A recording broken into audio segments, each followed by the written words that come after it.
কি ভাজা বাদাম? হ্যাঁ। দেখি এটি কত করে? 10 টাকা। 10 টাকা করে। এই যে ব্রিজটা দেখতে পাচ্ছেন, এটা কোনো ব্রিজ না, এটা হচ্ছে মেট্রো রেল।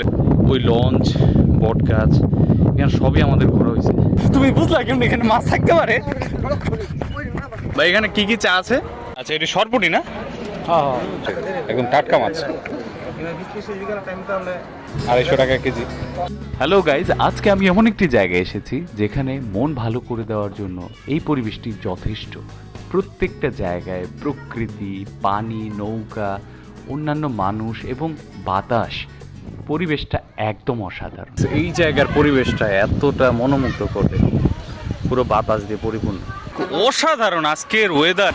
চলেন আর একটু সামনে থেকে দেখি যে কি রকম অবস্থা আপনাদের দেখাইতেছি। আচ্ছা, বাজারের অবস্থা, ওপেন রোডের গুরু। গাইস, এই জায়গাটার মধ্যে রেস্টুরেন্ট খুব বেশি, কারণ এই জায়গাটা দেখতে যেমন সুন্দর তেমন মানুষেরও এখানে সমাগম অনেক বেশি জোটে। যেমন রাস্তার মধ্যে আপনি এখানে অনেক রকমের কাচের চুড়ি, অনেক রকমের জিনিস পেতে পারেন। কিছুক্ষণ আগে পুরোপুরি জায়গায় মেঘ দিয়ে ভরে গেছিল, কিন্তু এখন আবার পুরোপুরি আকাশ স্বচ্ছ এবং সুন্দর। তবে ওই দূরে যেগুলো দেখতে পাচ্ছেন এগুলো সব খোলা, মেঘের থেকে আলোক ছটা বের হইতেছে। আচ্ছা চলো আমরা একটু ইসের দিকে যাই। তুমি বুঝলা কেমন এখানে মাছ থাকতে পারে? 100%। এখানকার ভিউ, এরকম পানি তো আমরা পাই না। এইটা আমার বাড়ির আশেপাশে, তো ওদের নিয়ে আমরা চলে আসি। একটা কথা আছে যে আপনি যেখানে যান না কেন আপনার সেই জায়গাটা অনেক ভালো লাগবে যদি কাছের মানুষ। যদি এখানে কখনো আসেন, এটা হচ্ছে ব্রাহ্মণগাঁও, আমি জায়গাটা বলে দিচ্ছি, পানগাঁও ব্রাহ্মণগাঁও। এটা হচ্ছে দক্ষিণ কেরানীগঞ্জে। ওই দূরে যে বট গাছটা দেখতে পাচ্ছেন, ওই জায়গাটার মধ্যে আমরা এর আগে গিয়েছিলাম। ওই লঞ্চ, বট গাছ, এখানে সবই আমাদের ঘোরা হয়েছে। এটা বুড়িগঙ্গার সাথে কানেক্ট, তো অনেকে এখানে ঘুরতে আসছে মনসুখে। দূরে দেখা যাচ্ছে একটা রয়্যাল এনফিল্ড নিয়ে আসছে। তো আসলে এরকম জায়গাতে রয়্যাল এনফিল্ডটা খুবই মানায়, নিয়ে বাচ্চাদের নিয়ে ঘুরতে চলে আসছে। তবে চারদিকে আর্ট করা মনে হচ্ছে। যদি এরকম প্রশ্ন করা উচিত না, যাই হোক, কিছু মনে করবা না।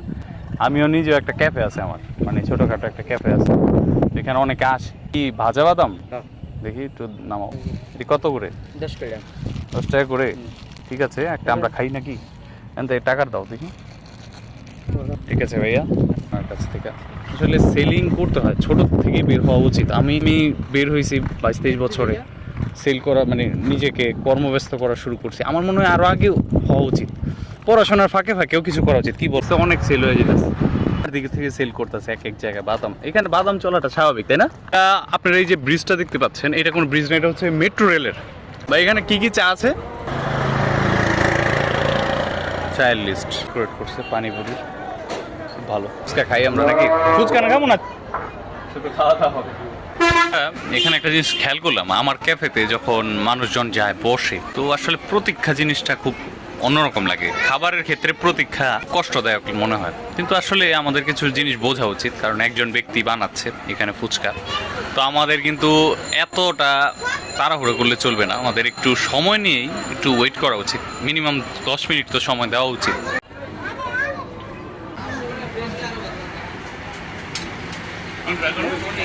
আর এই হচ্ছে হালিম, দুইটা হালিম নিয়েছি। সন্ধ্যাবেলার ভিউ, চারদিকে সবজি, কলা, দুধ এগুলো উঠছে। খালটা দেখলাম না, যেখানে ওইখান থেকে একদম জ্যান্ত মাছগুলা ধরে নিয়ে আসে।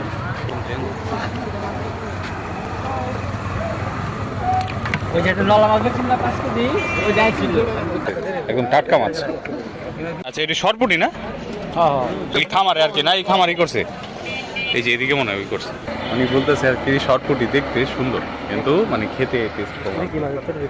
ভাড়ার জন্য সব জায়গায় করতে হইতেছে, মানে কি করে রাখছে গাড়ি চারদিকে এখন লাগাই দিচ্ছে। এই ড্রাইভার, চারদিকে জাম লেগে শুধু একটা গাড়ির লেগা। এটা রিক্স হয়ে যাবে না ভাই? এই পড়ে যাবেন না ভাই?